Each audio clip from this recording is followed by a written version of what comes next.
ఓషో అసలు పేరు రజనీష్ చంద్రమోహన్ జైన్. ఆయన 1931లో మధ్యప్రదేశ్లో జన్మించారు. ఆయనకు మొదటి నుంచి తెలుసుకోవడం అంటే చాలా ఇష్టం. మొదటి నుంచి లాజికల్గా ఆలోచించి ప్రశ్నించడం అంటే ఆయనకి ఇష్టం.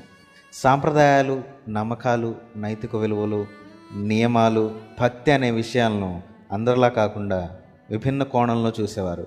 అందుకే ఆయన మాట్లాడే మాటలకు, ఉద్దేశాలకు ఎంతో ప్రాముఖ్యత, ప్రాచుర్యం కలిగింది. ఒక మాటలో ఆధ్యాత్మిక మార్గంలో ఆయన ఒక రెబల్. భోపాల్ యూనివర్సిటీ నుంచి ఫిలాసఫీలో మాస్టర్స్ డిగ్రీ పూర్తి చేశారు. తర్వాత ఆయన లెక్చరర్గా పనిచేశారు. ఆయన టీచింగ్ స్టైల్ విభిన్నంగా ఉండేది. విద్యార్థి దేన్ని గుడ్డిగా నమ్మకుండా ఆలోచించి ప్రశ్నించే విధంగా ఆయన బోధనలు ఉండేవి.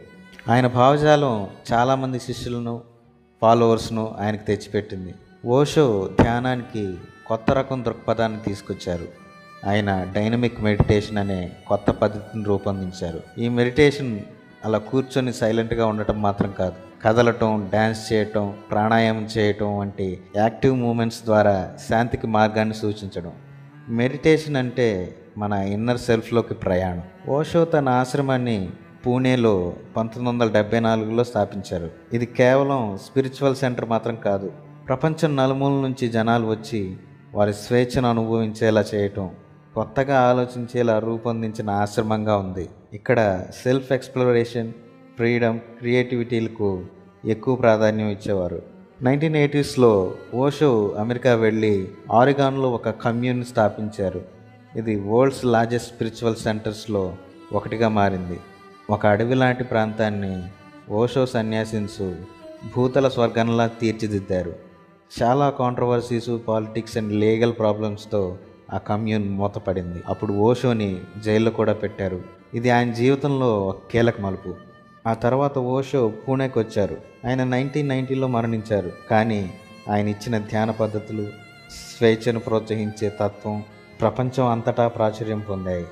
పూణేలో ఓషో ఇంటర్నేషనల్ మెడిటేషన్ రిసార్ట్లో ఆయన భావజాలం ఇప్పటికీ కొనసాగుతోంది. ఓషో చెప్పిన ప్రతి క్షణం చివరి క్షణంలో బ్రతకాలనే మాటలు ఇప్పటికీ చాలామందికి స్ఫూర్తిగా నిలుస్తున్నాయి.